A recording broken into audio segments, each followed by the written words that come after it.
Hi, I'm Michael Diaz. I'm a systems engineer, software designer, and a .NET developer. Today, I want to share with you this project. It is an event-driven distributed system created with .NET, NetAspire, Azure, Angular, Kafka, and Redis. This is the architecture design, but let's take a look at how it works. This project now serves as a catalog for my hometown Guamal. So if I search, for example, where can I take a swing, the AI model will embed this question or this sentence and will search in the database, or the database will compare this sentence with the already saved elements and will show me the most likely result to my search. Give me a moment here. I'm going to use the translation.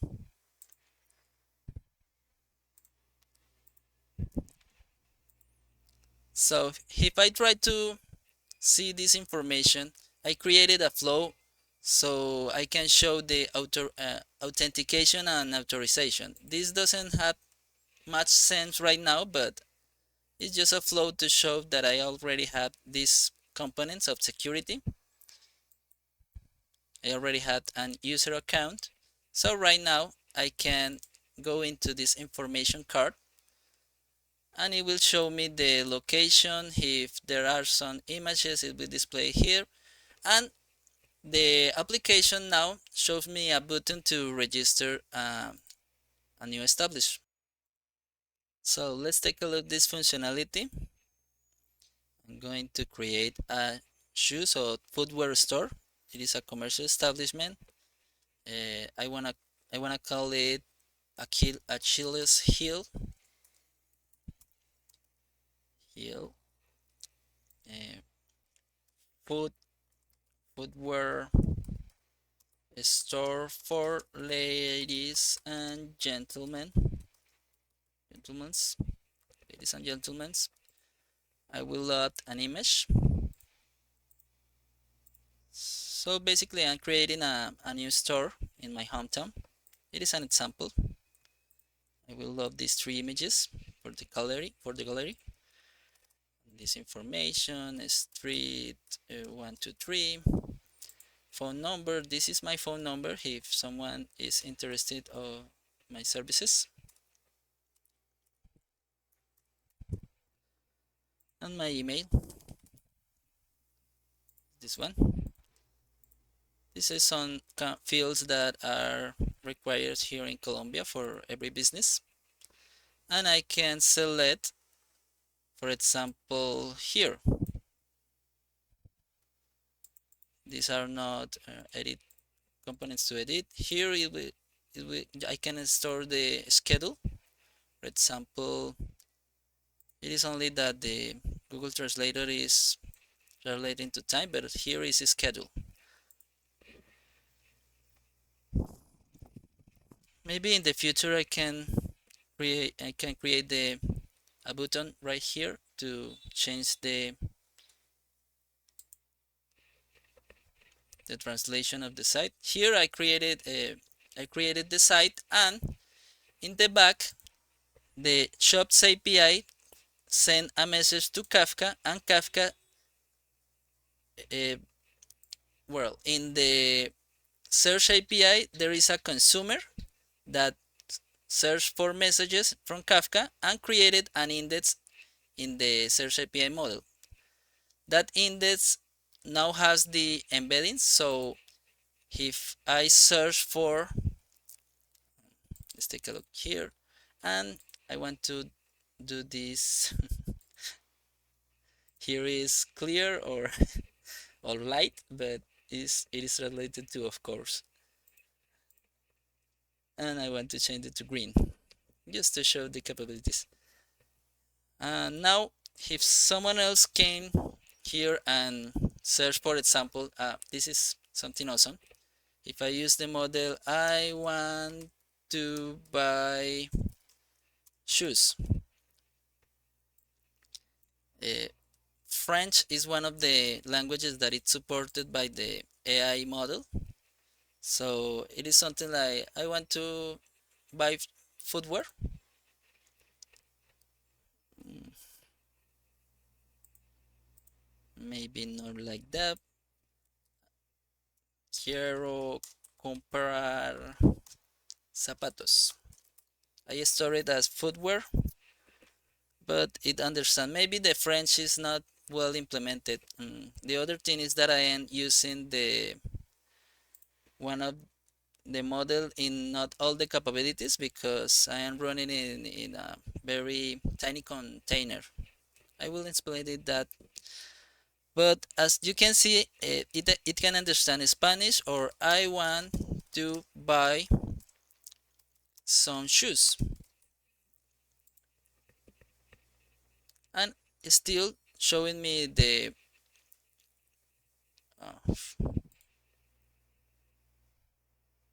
give me a second, the translation of Google is not working very well.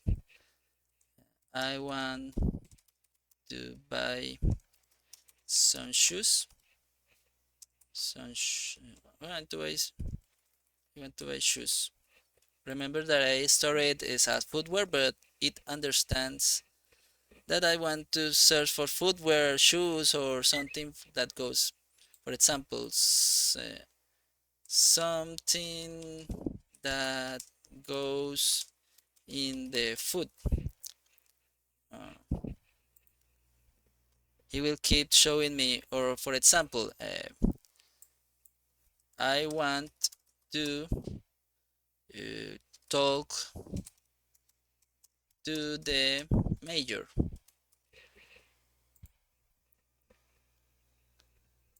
In I want to talk to the major. Let's gonna see if maybe this will get a better result. It keeps showing me the,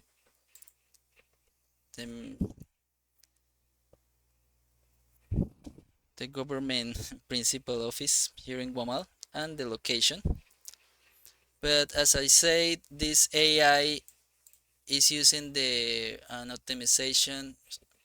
It is like a lobotomized or more dune model than the one with the full capacity. Mm, what other thing can I show? If you want to understand all the technologies I use it and how I use it, please keep in this video.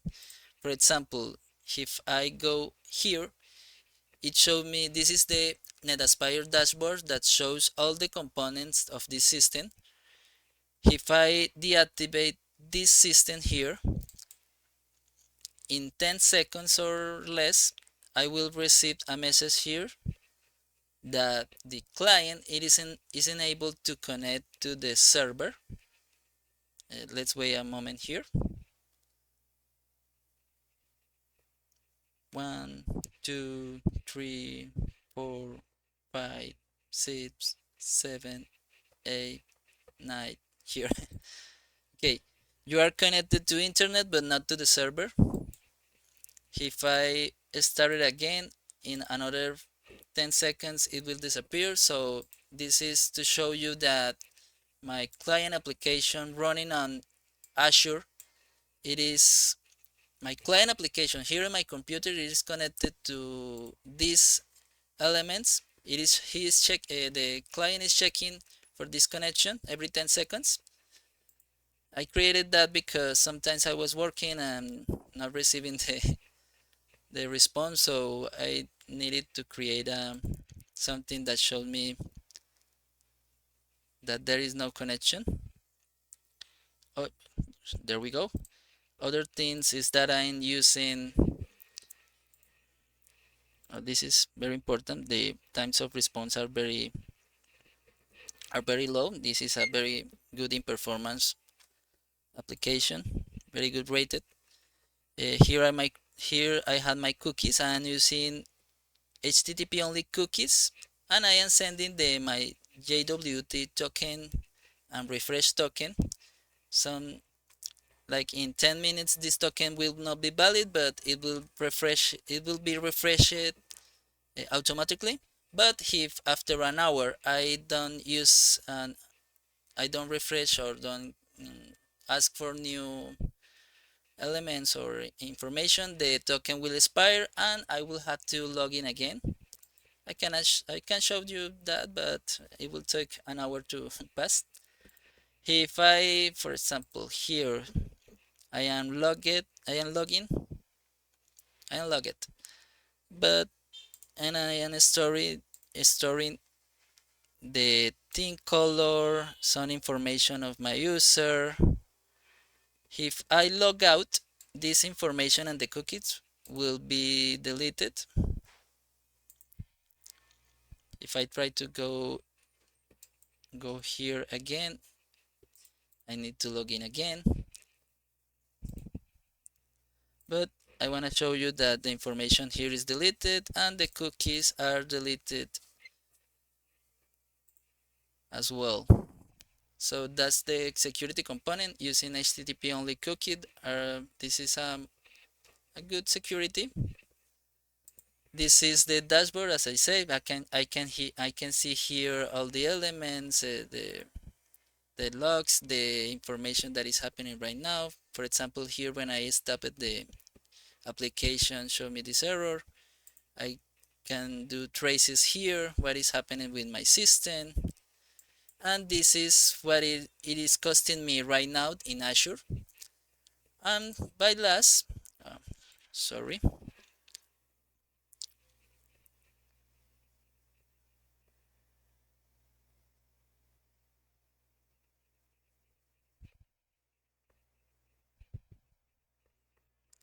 as I said, by last but not least, this is the same. It is like a diagram here in Azure that show me that I am using an Azure container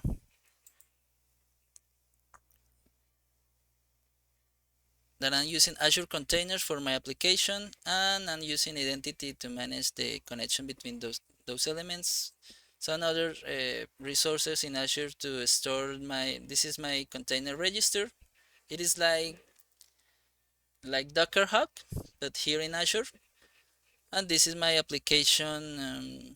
I don't know how to mention it, but it's all my containers are being running or executed from this environment. This is where the traces are stored, but I'm not gonna show that right now. And this is my backend. This is my API gateway. I can list here all my elements. For example, healing in search, I have this. This is something to test. For example, here is an example of how I use the local AI model. If I search for I want a dog and I want a cat, I will gonna get here the similarity of almost like 77% similarity. But if where the stars are, or where are the stars, where are the stars? So it will compare the similarity between those words, and it is almost like 1% or something less. So this is an example. These are all my Swagger APIs. I can check them right here. It has some of the elements has security enabled, some don't because it's not required. But the API Gateway, it is the only external. As you can see here, the other ones are internal. So only this API Gateway. As you can see here, I am checking the other elements. So I have to go through my API Gateway to get the swagger of the other elements. The other thing is that I'm using Postgres with pgvector. SQL Server also has an extension to use it as a vector database. And I think that's all. I hope you like it. Give it a like and subscribe if you want it, or leave a comment. Thank you so much for watching this video.